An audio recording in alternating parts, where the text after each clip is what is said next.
X-Men. Get it!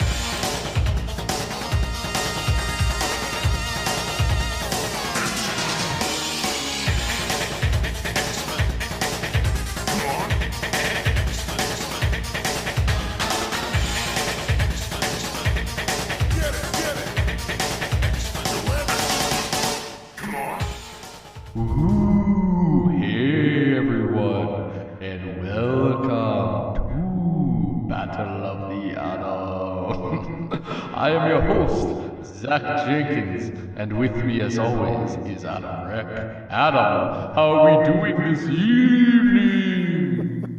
I am resisting the pull to the darkest timeline. I'm doing good, thank you. I'm not going to do a bad Dracula voice all night.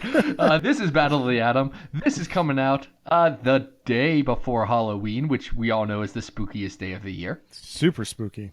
Super spooky. So we have 3 spooky X-Men stories to talk about. And you know what we're going to do with those stories after we talk about them, Adam? I think we might rank them. We are. We're going to rank them on our big old master list of all the X-Men stories. We have 33 different stories on our list right now. Can you believe that? It's great. It just keeps getting bigger. Great. It is great. Our number 1 is Days of Future Past. Our number 33 is X-Men Phoenix Legacy of Fire. Man, why did we put that at the bottom? Because now we have to say that, like, frequently. We have to remind ourselves it exists. Now, that's a scary story if you want to read that. It's scary that it got published. Yeah, so scary, don't ever read it. Thank you. It's good, though. You know, it's like a public service announcement. Every time we announce it, we can be like, and remember, kids, don't do it. Don't read it. Don't even look for it. Well, it's this weird story about limbo and fire and a sword. And you know sounds what? familiar. It kind of sounds like Storm and Illyana Magik, our first story on this list. This is a 4-issue limited series that came out between 83 and 84, written by, His High Holiness Chris Claremont, with pencils by John and Sal Buscema and Ron Friends. Hey, Adam. Yeah. Hey, Adam. What do you think about Storm and Illyana Magik? Oh my God.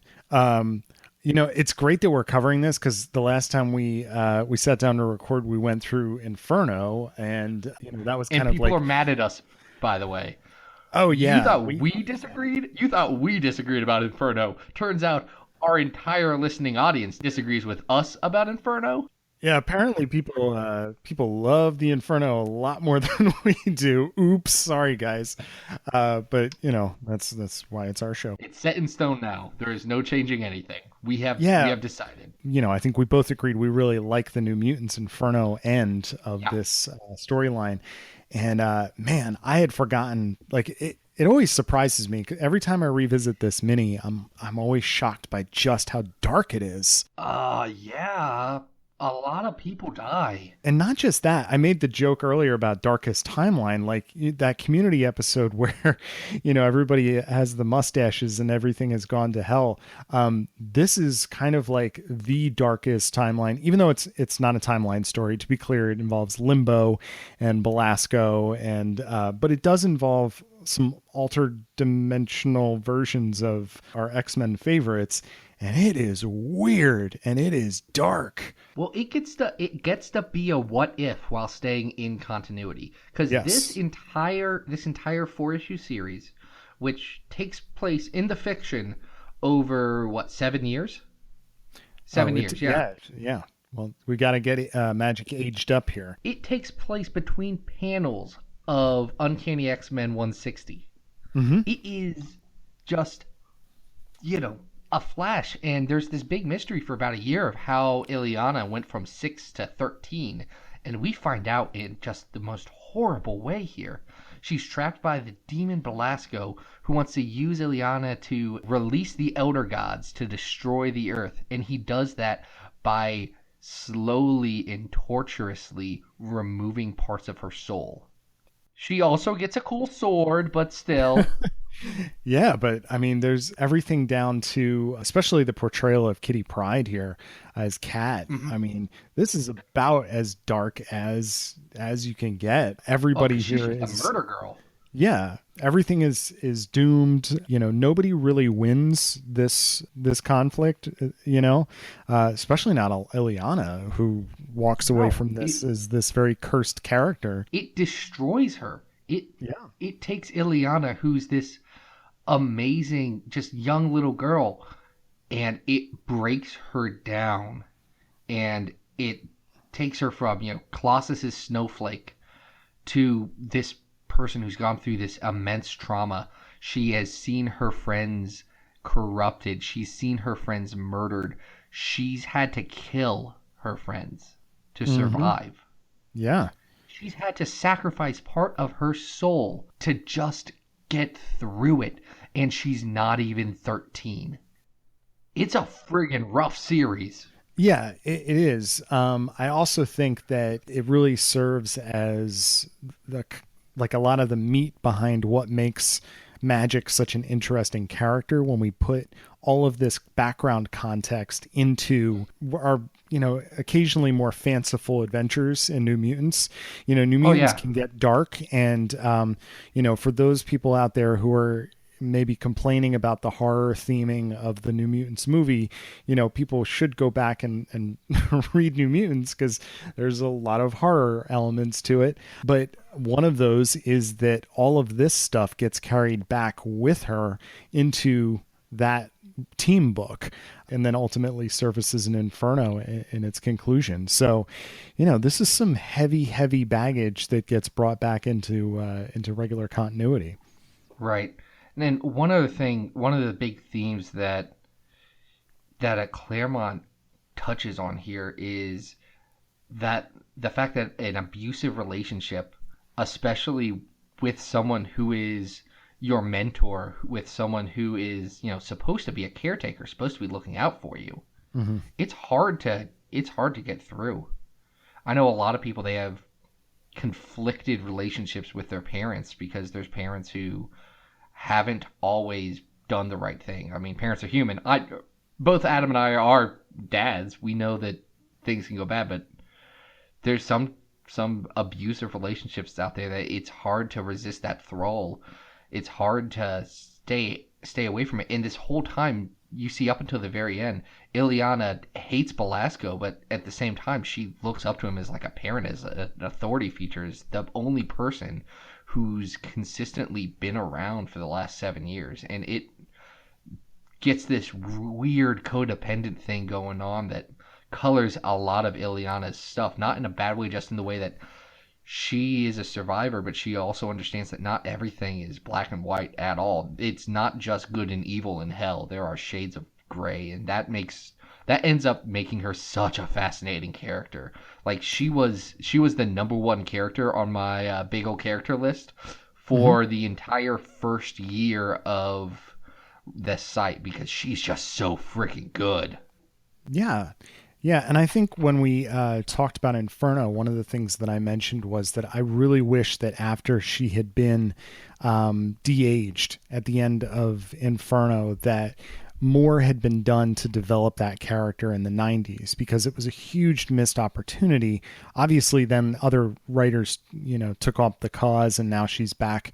I think she's currently doing a stint in Secret Warriors, or is about to. I'm not sure if that's in She's current she's about to. continuity or not. That's a legacy thing.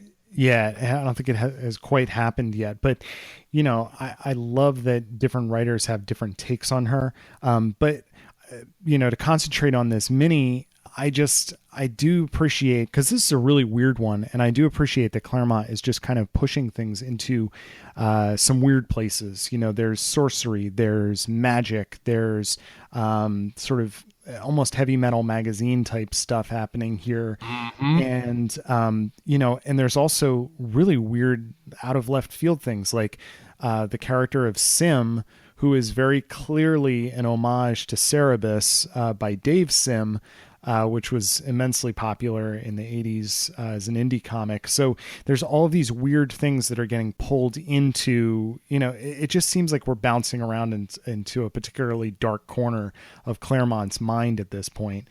This is very, very different from even what we were reading with regular X-Men. has a tonal difference that's really wild. Right. I mean, I think one of the things I touched on, at least when we were talking about Inferno, was that normally the mystic stuff doesn't hit well with me with the Hmm. rest of X-Men. Yeah. Illyana is my biggest exception, and that comes because of this. Because this issue clicks so, or this series clicks so well.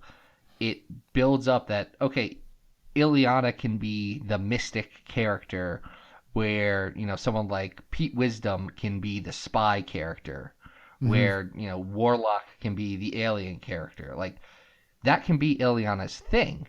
And it works here. It just, to me, doesn't always work when you apply that to try and force the larger X-Men universe into everyone being the mystic person. Yeah. And, I mean, it is interesting that, Claremont likes to play with this type of universe, but now X-Men doesn't always gravitate towards it. We yeah, definitely saw it in Extraordinary X-Men that there was an effort to try and recapture this kind of a spirit. And that has different mileage with different kinds of fans. I just forgot. I just remembered last night that Illyana's soul sword right now has a small child living in it, and it overjoys me. Like someone's Yeah. gonna come back to that in like 10 years. Like, oh crap, isn't there a baby just living in the soul sword? Yeah, Oh, we should Sapna look is into that. just chilling in that sword and, talking to Illyana every once in a while, distracting her from fight scenes. I was gonna say, I actually think the soul sword, which gets introduced here, is such a cool concept. It's Hmm. such a cool idea because of the way she gets it. Illyana wants to be a healer. She wants to be a nurturer, like Storm was. In Storm, she's always gone between being a warrior and being, the goddess of, nature and Africa and all this stuff. And there's a very interesting balance that gets shown here where Ileana lives the life of a warrior with Cat and she lives the life of, a priestess with Storm, and she knows that she doesn't want to be a warrior. Hmm. And she sits there and she tries to nurture, tries to make this magic acorn, all this stuff, and she just can't. Yep. But she It's can make a weapon. She mhm. can be a warrior, even if she doesn't want to. Because Ileana, her entire life is about, I didn't want to do this, but this is the situation I'm in, and I get to live it. And then she interrupts an issue of Kazar. There's also a quick flash to a New Mutants episode, issue, if I'm not Yeah, New mistaken, Mutants somewhere in here, 14? right? Yeah, 14, where I she think. appeared to them, and it's I love that kind of stuff where it's those little continuity gaps that he's trying to fill in with a series like this. I do think this one could be a little tricky to rank. I don't know how uh, how often I revisit this, but it is absolutely vital to the character. So I'm gonna throw out this Okay. bottom ranking. Yeah. It is better than Inferno New Mutants. I was going to go I was going to go one below Inferno New Mutants. Um, for me, Blevins and the culmination of Magik's story with Simonson writing is just a more energetic, exciting offering. I like the end of the story a little bit more than I like the beginning of the story, but that was where I was looking in the list. I was thinking more towards number 12. It looks like you're looking for number 11. I was looking higher than that. That was just my bottom. I think it's Oh, that was your if I'm bottom? being if Okay. I'm being honest, Hmm. if I'm being honest, I Yeah. think it's better than like Dark Angel Saga. I don't think it's better Oh, than really? Messiah Complex. Oh, I see. I don't think I would put it that high. I think it has a really great story to it. I do think it has some weaknesses to it, especially when you think about going back to, at least this is just for me. I'm going to speak for myself, but the artwork here is very house style, That's but fair. it That's a fair doesn't, point. right. It doesn't really have a distinctive look to it. This is before we get any of Magic's visual style in terms of what she looks like in New Mutants or beyond. So there's a certain passive quality to what the artwork looks like here that kind of blends together for me. If you were to ask me to tell the difference between Sal and John, what it is Hmm. they're doing here, I'm not sure that I could tell you that. Oh, and you gave me a hard time for I getting know the about the Hubert brothers Cuberts, mixed right? up. I know.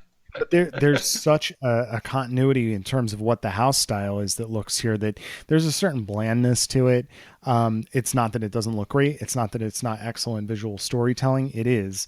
Like I think I may have said this earlier, I don't revisit this as much as I do New Mutant stories, or, even the conclusion of Magik's original story Okay. in Inferno. So I find things like Generation X, the first couple issues that we reviewed earlier, The Wounded Wolf, Dark Angel Saga. I think a lot of those have a lot more going for them than this, even though it's a classic mini and it's vital to the canon. You got to have this story, or else a lot of other stuff doesn't make sense. Yeah. So I hear you. I don't really have a good rebuttal to that. So I am fine with putting it as our new number 12 Okay. between Inferno New Mutants and X-Men 92 numbers 1 through 4, The World is a Vampire. Nice. So actually we got a good group of spooky stories there Yeah. No. with our new number 12. Well, and Storm speaking and of Illyana. vampires, we're going to go on a little vampire bender here, aren't we? We're gonna go with the only reason that freaking X-Men 92 Chris Sims and Chad Bauer's story exists, with Uncanny X-Men 159, which is titled. Zach has to flip to it in his black and white essentials because Night he forgot to type. Screams. Night Screams. Yep, that's right. Man, it's got a real good Bill Sienkiewicz cover, doesn't it? Oh yeah, and it's so interesting seeing Sienkiewicz at this in '81, kind of trying house style. Like there's Well, a this. John Byrne quality to it. So, how much do you know about Bill Sienkiewicz's personal history? Just out of curiosity. Oh, I don't know much, honestly. I mean, I know his art, but what can So, you tell me? Bill Sienkiewicz, for years, was described as a Neil Adams clone. Like, for a Oh, long okay. time. And he has stated several Hmm. times it bothered him a lot. Hmm. And then if you start to look at stuff, especially on his Moon Knight run. Now, Moon Knight is a character that I really, really like, and I could go and Mhm. talk about Moon Knight for a very long time. His Moon Knight stuff starts to get just more and more experimental as it goes on, and he does stuff like this where in this story it's probably similar to what he was doing with Moon Knight around the same time, where there's a lot of very good kind of house style art, a lot Mhm. of you could see where the Neil Adams clone stuff is coming, and then there's a panel or two where you can see, oh, that's what Bill Sienkiewicz is going to turn into.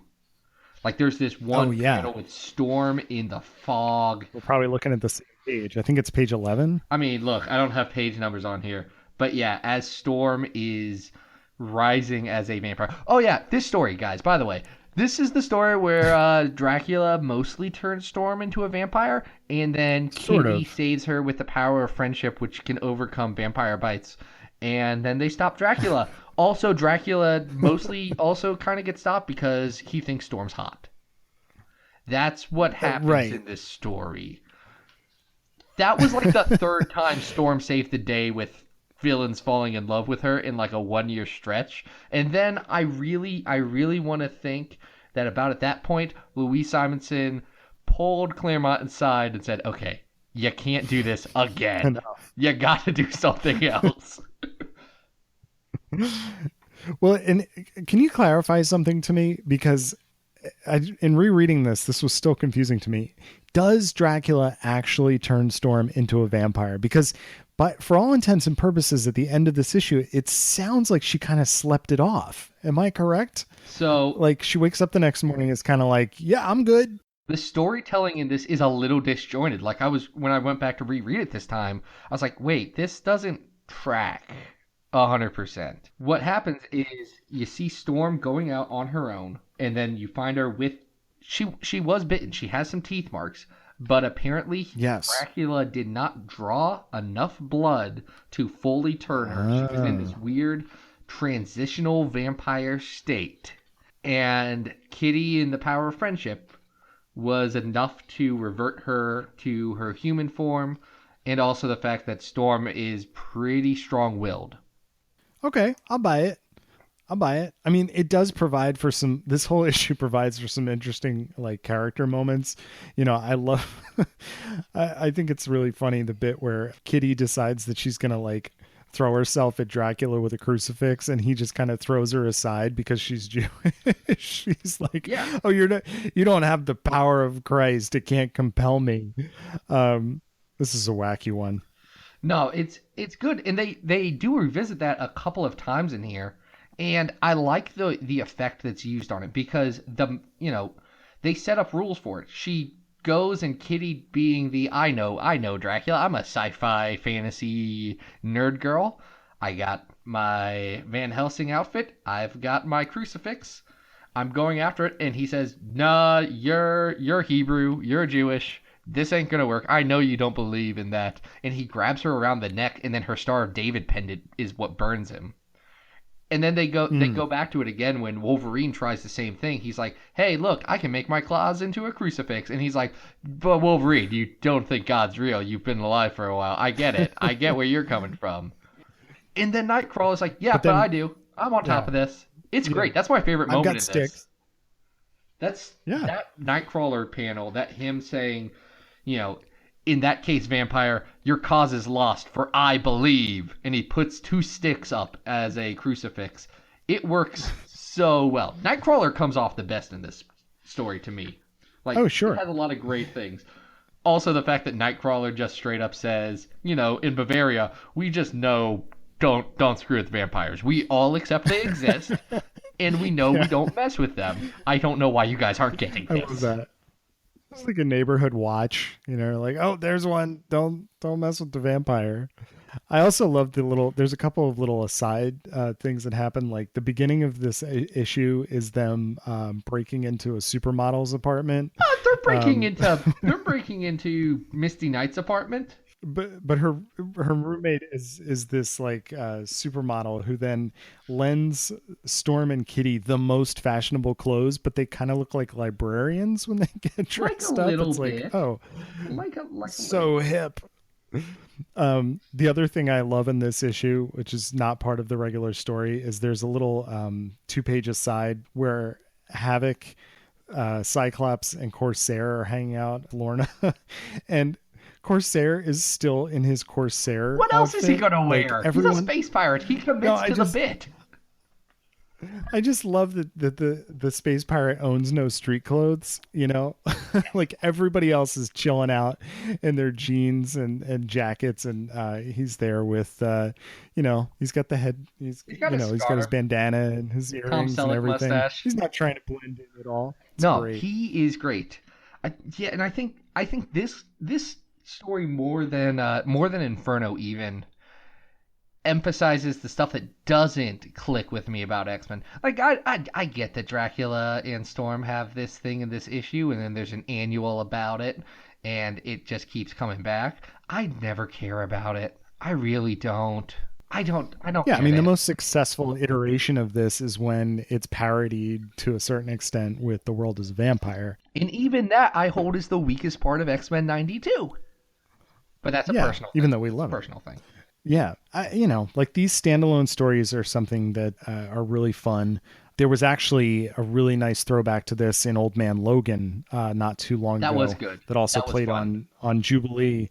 That was really fun. So I like that it's part of the world. I like that it's part of the universe. Is it vital? Is it necessary? No. Where would you rank this on our grand list? So if we're going by spooky and scary stories, because that's what's around, I think it's worse than The World is a Vampire. I think it's worse than Inferno. I think it's better than the first arc of Exiles. That's where I'm looking. I like Wolverine Snicked better. I really do. I like Wolverine Snicked better as a whole too. I think I would revisit that first before I would go back to this. Guys, don't sleep on Wolverine Snicked. It's like 5 issues. It'll take you 20 minutes to read. It's very good. and you'll like it. It's really fun. So I think that's a good place to This put could it. be our That new would number put it out. 24. So, Uncanny X-Men 39 or the 159, that Dracula issue, our new number 24. But Adam, I have a question for you. Yeah. I what's have a that? big question for you. So in Mm-hmm. this, Storm turns on Dracula. Yes. But what if?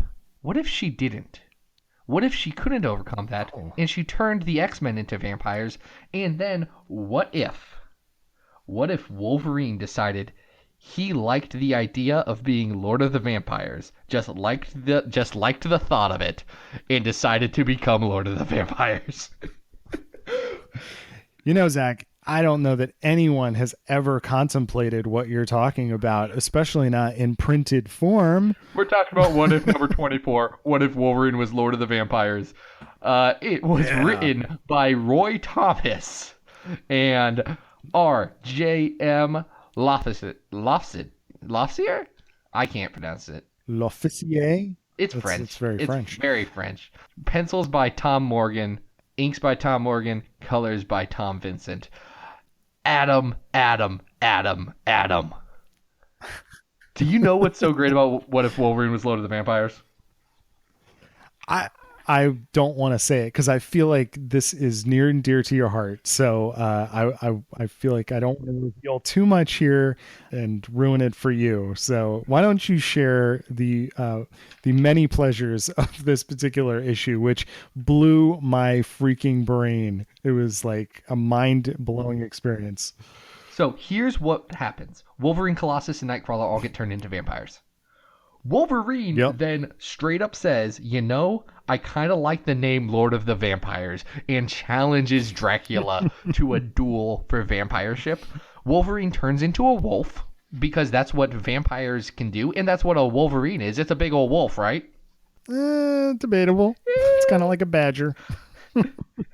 He then cuts off Dracula's head, makes a punny one-liner about it, and then decides to turn all of the X-Men and New Mutants and mutant-based characters into vampires. Decides to 2 panels. Everybody's a vampire. Well, it's What If. You gotta keep that snappy. Oh, we got to get that apocalypse moving. Let's go. Takes over the entire world, or entire U.S. Mm-hmm. Decides, hey, Doctor Strange, he could probably figure out the vampire destroying Montesi formula, which is a thing. Like, that's a Marvel thing. That I'm going to accept as straight. Right. Gets Juggernaut to straight up murder Doctor Strange. And then gets Doctor Strange goes and he finds the one man he thinks can help get him the Montesi formula. Before you reveal this, I just want to say that when you told me we were reading this, I'd never read it before. And when I flipped the page and then this happened, it was an amazing eureka moment that those moments when you're reading a book and you just never realize that you wanted something before it happened. And then it happens and you're like, how did I live without this? This is that thing. So please share what happens He possesses next. the Punisher, and the Punisher has to go be Doctor Strange for a while. He gets the freaking Eye of Agamotto. He gets the Cloak of Levitation. And Doctor Strange says, hey, by the way, all these vampires that I know you're killing right now because that's what you do. You want to go kill all of them? And the Punisher says, of course. Why wouldn't I? He says, well, if I can believe in vampires, I guess I can stretch the point to include ghosts. He just... The first 15 pages of this are ridiculous in and of themselves, especially when you get little vignettes like J. Jonah Jameson, who wants evidence of the vampire takeover because he doesn't believe it's happening, and his reporters are like, but they don't show up on film. Get the pictures because they don't show up on film. It's amazing. I was laughing so hard. But then once we hit, I think it's page... 17 is the big reveal where you get head to toe Frank Castle still in the Punisher he's got the skull outfit, he's got the skull holding a gigantic machine gun, but he's also wearing the cloak and the eye. Adam, do you know what that machine gun's loaded with? Silver bullets. And not only that, Am I mistaken? The gloves are also coated in silver, and he's also packing a holy water super Yes, a soaker super soaker. that he uses to defeat Colossus. It is the most insane arsenal that has ever been developed in a Oh, Marvel do you know why comic. the U.S. falls so quickly to vampirism? Be, be, Why? I feel like a because joke the coming. I'm not no I'm reading things verbatim at this point, because the army is just terrified because, quote, I'm talking about vampirism, why the cost of silver bullets alone is liable to bankrupt the country. Yep, This is it's amazing. capitalism's fault. Anyway, Punisher fights Wolverine, Lord of the Vampires, and then he gets, big knockdown drag out fight. It's a lot of fun. And then Kitty Pryde shows up out of nowhere to try and stop it. Punisher cuts off her head, just on accident. She's a Hmm. vampire, so he doesn't feel bad, but he did cut off her head. Gets himself murdered, and Wolverine, Lord of the Vampires, is so sad about it. He can't believe what just happened. And his human side fights with his vampire side for control for just a moment to recite the Montesi formula that he finds in Doctor Strange's, uh, you know, Sanctum Sanctorum, and destroys all the vampires in the world. Yep. Everybody turns Turns to dust. to The dust. This is. I can't emphasize how amazing this what if is. This is what the concept of what ifs were for. I feel like when you read What Ifs, the thing that always turned me off about What If as a book was that I would pick up random issues of it, and inevitably, in almost every single What If story, it's just the end of the world.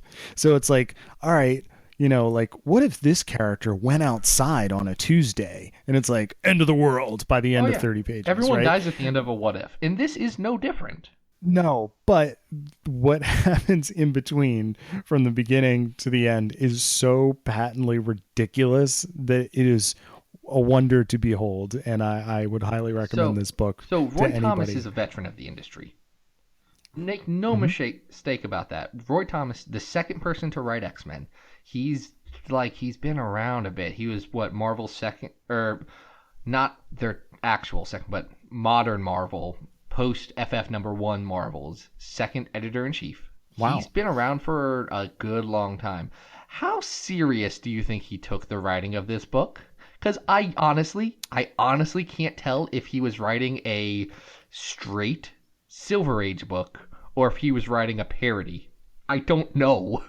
I don't know. The thing that pushes it over into parody for me is not the Punisher, it's the Juggernaut.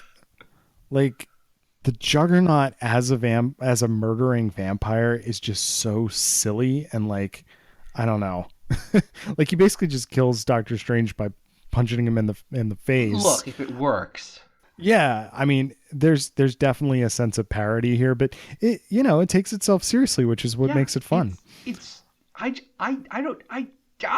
don't have the words for this book. Like I don't know.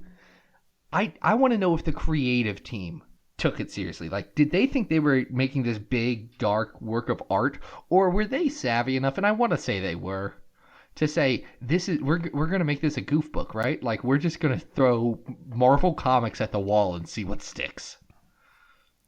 I gotta imagine that it's a little bit of the latter, if only because of the J. Jonah Jameson scene, and then the other scene that you referenced with, you know, there. I think there's a couple of scenes. Oh yeah, there's a whole page where we talk about why the silver bullets are so expensive, and then there's a little accord happening in Paris about containing the plague of vampirism to the United But States. So this is definitely tongue in cheek to a would certain it be out extent. of place in 1965? Like if this book came out in 1965 and not 1993, would No, you bring I up a don't good point. Like know. context is I everything in this don't case, know. right? It's You this know, is this is bonkers in all of the right ways. I love this book so much. And there's it's a a lot of sequel fun. that I have not read. It's called What If Wolverine Was Lord of the Vampires during Inferno. This is a weird one to I rank. mean, look. But I know you're not going to let me put it above Days of Future Past.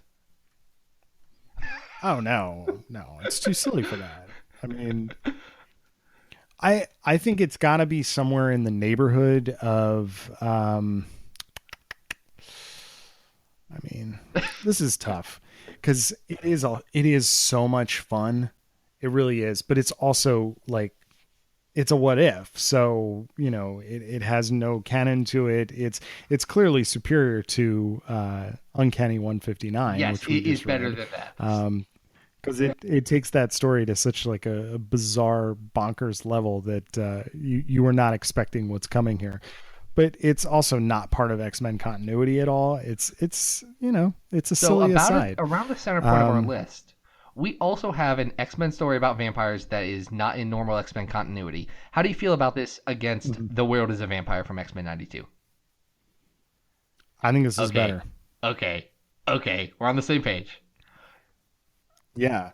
And my apologies to Chris and Chad You for that. hold on, But hold on, like, hold on, Adam. Do you think that Chris Sims is going to be upset when I do tweet him and say, I'm very sorry, but I think What If Wolverine Lord of the Vampires might be better than the vampire arc of X-Men 92? Because I'm pretty sure he texts back and like, yeah, I know. It's very good. Like, this is, if you know anything about Chris Sims, it's the kind of thing you can imagine Chris Sims like framing and this hanging in is the a. Punisher, this is Wolverine, this is vampires, this is Yeah. literally the most Chris Simsian comic I've ever seen. This is very specific references for a very small portion of our audience. So Luke, I know you're laughing. Good job. Everyone else, I'm sorry. That's okay. I think people, are I don't know if familiar everyone with what we're knows the talking about. specifics of Chris Sims' likes and dislikes of comic books. That's okay. I still think that we can rank this higher than X-Men 92. However, out of let's say respect for canon, I don't know that I could put it above I Magic. What do you think? look, Where would you go? I agree with that, but I would have put Magic higher anyway. So that's Okay. the Yeah, conflict I have here because like I think this is better than the Dupe issue. I can see it Oh, not being better than Generation X 1 through wow. 3 because that's really cool stuff. Hmm. Yeah. I am in a pickle. I understand. Like, I share your enthusiasm for this issue. Like, I too, as I'm reading it, was just like so excited. I just thought it was so much fun. Um, but it, as it is sort of this alternate dimension thing. It kind of exists aside from. The normal storyline. So I don't feel like it has the same emotional heft as like the end of Inferno and I the think I'm mutants. losing out a lot this Um, week, and this is going to be changed in the future at some point. But I think I'm fine. I think I agree with you that I can accept that this goes in at number 13, the spookiest number. Only because like that. that's the only reason I'll be willing to concede right now. Our new number 13 is What If Wolverine was Lord of the Vampires? That's a great place for it for this spooky It is. episode. So that's 3 up and that's 3 down. And 3 good ones at that. Let's wrap this Absolutely. bad boy up. Everything related to Battle of the Atom and the Xavier Files media empire is supported by the fine folks over at patreon.com who chip in as little as $1 a month to keep all the stuff that is needed to provide this content to you. If you have a specific request for Battle of the Atom, one of the things you can do actually drop $2. Drop $2 into the Patreon, and we'll get your request bumped right up to the very top. We've got a handful of requests coming that I'm very excited about. And at the $25 Yeah. a month level, if you feel so kind, you can jump yourself up and be a guest. We actually have one of those coming in the next few months. It's going to be really exciting. I put that on there as a goof. Excited I didn't about think that. people would do it. You guys are blowing my mind. Beyond that, if you liked all the X-Men based content you got and you want more of it, but with your eyes and not your ears, you can go over to XavierFiles.com where I have weekly articles about different X-Men characters. As this one goes up, I will have just posted one about Lila Cheney. And that's going to be a lot of fun. Yeah, I like Ooh. Lila. She's fun. She rocks. You can also go to twitter.com and follow me at Xavier Files for all of my X-Men based thoughts. That's also where we post the link to the show and all that good stuff. Now, Adam, where can people find you online? If you want to check out illustrations, go to adamrec.tumblr.com. I'm in the midst of wrapping up Inktober. I haven't been posting those on my Tumblr, but I'm probably going to just, once they're all done, all 31 of them, I'll just put them en masse up there. And then if you guys want to follow on Twitter, I am at Arthur Stacy on Twitter. Yeah, so, jump right on board. But that wraps it up until next week, where next week we have a lot of fun going into the Mojoverse. This has been super I'm psyched too. I'm only not psyched that we couldn't get both issues of the Youngblood X-Force and X-Force Youngblood crossover that takes place in the Mojoverse, and I'm like 90% sure was written to be canon and has not been contradicted. I am fascinated by that. I got to track those down because we gotta cover those at some point. We're not covering them next week. I'm thinking about them in my heart though. Until then, this has been Battle of the Atom. We hope you survive the experience. Get it!